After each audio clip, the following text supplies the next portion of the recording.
Hi folks, Shenuka here again, and welcome to another animation exploration, this time of the magical girl genre of anime.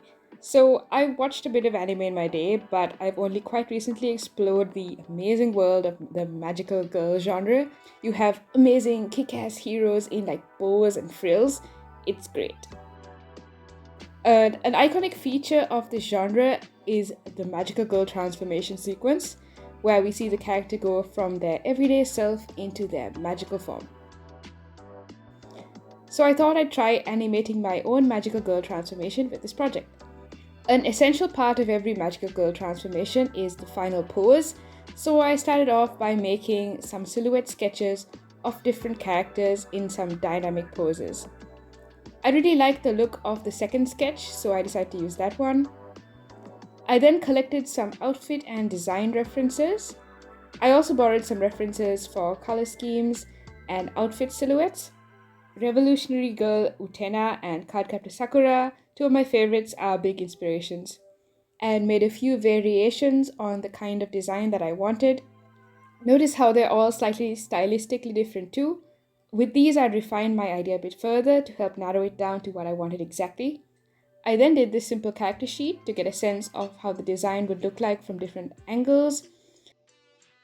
I also have some studies of what the face could look like close up, and two versions of what her pre transformation outfit could be.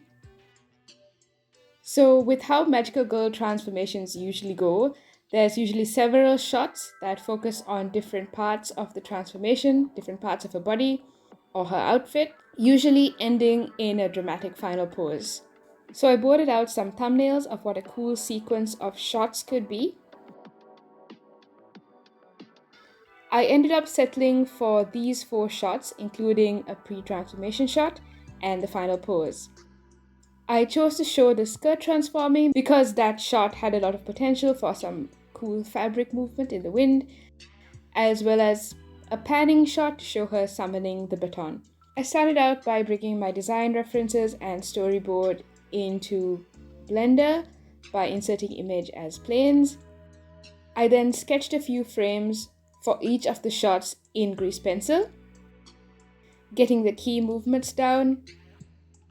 I'm not yet worried about smoothing out movement or making things super neat.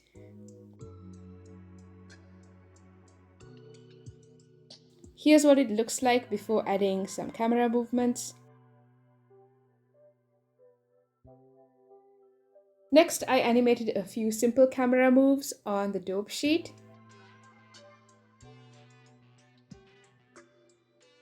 And here's a complete animatic with camera moves. Camera moves really help to add a sense of dynamism and continuity and movement to the shot.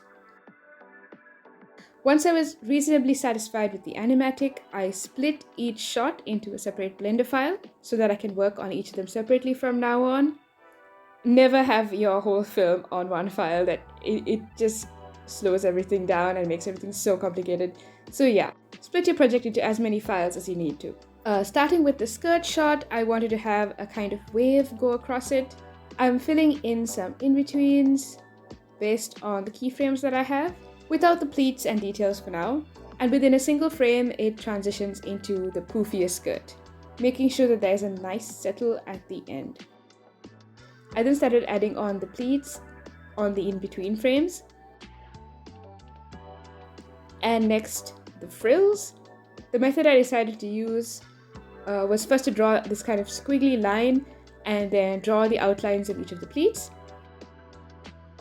using the sculpt tool instead of redrawing it for the settle at the end, just to make sure everything is consistent.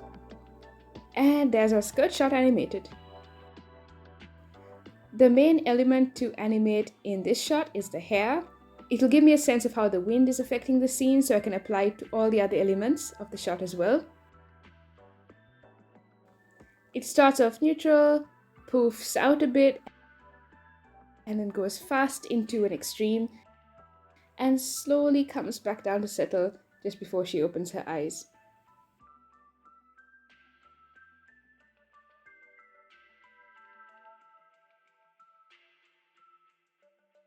Now to figure out the in-betweens for the final pose. Still keeping it super sketchy. I'm also making sure there is some drag on the bangs. She leans back before she swings forward to give the movement some anticipation.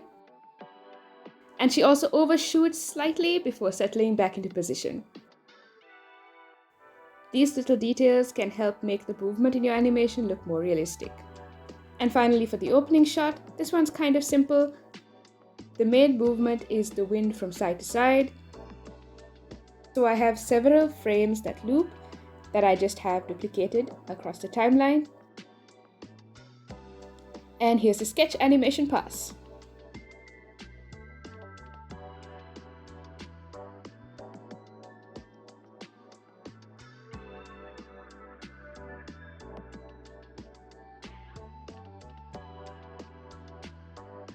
Now it's time to move on to the line art pass. This is the time for everything to be neat and precise and make sure everything looks great. It helps to have different parts like the ponytail and the skirt on separate layers to keep track of how they're moving separate from each other. They also have some elements that overlap, so it helps in that sense as well. Using the sculpt tool for a subtle expression change. And now I'm going through all the shots and finishing up my line art on all of them.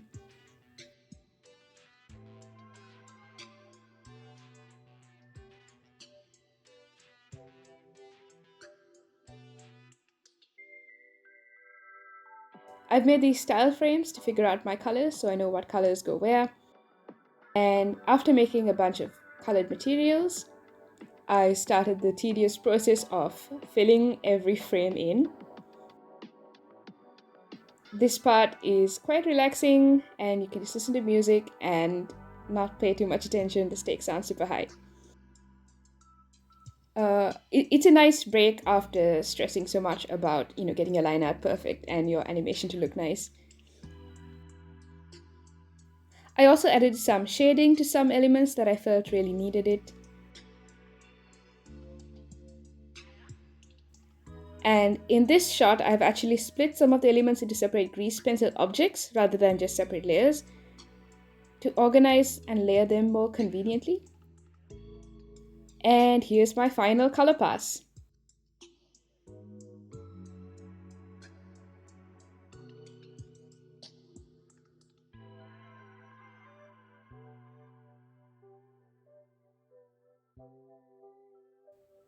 And that's it. Just kidding, hang on. What would a magical girl transformation sequence be without the sparkles and the magic and the effects? I will be following this video up with another one where I go through how I worked on adding some effects to the same project. So like and subscribe and see you then.